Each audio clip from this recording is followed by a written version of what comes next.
ang masasabi ninyo doon sa House Committee on Justice? How Ako, they handled? Si Luistro pa ang chair. Isa pa yan. Dapat mag-resign yan eh. Grabe yan si Luistro. Grabe yan, pro-Martin, pro-Vivian. May AX, TAX dahil sa speaker. May ganito, bilyon dahil sa speaker. Kulang lang sabihin, may ulan, may lindol, may baha dahil sa speaker eh.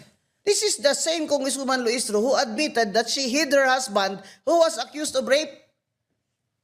He was accused of rape. Dapat nag-surrender siya. Tingnan mo si Revilla. Di ba nag-surrender siya? Eto rape ha? Non-bailable. Sabi niya, sa akin yun ang tama eh. Anong klase abogada ka? Abogada ka? Dati ka pa daw piskal? Accused of rape ang asawa mo, hindi mo pinasurrender? May dapat sa'yo ma-disbar, Congresswoman Luistro. Lumalabas lagi yung fabricated cases of rape ng asawa ko.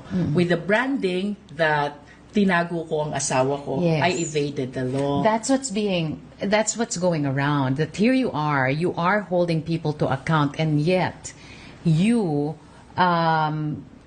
told your husband to hide and not face these charges when they were filed against him. Talaga bang tinago niyo yung asawa niyo? Yes. Tinago ko po ang asawa ko. It is because I needed to step back. Pero ma'am, baka kasuhan kayo ni Congresswoman Luistro of slander right now or libel, destroying her reputation. Congresswoman Luistro! Make my day.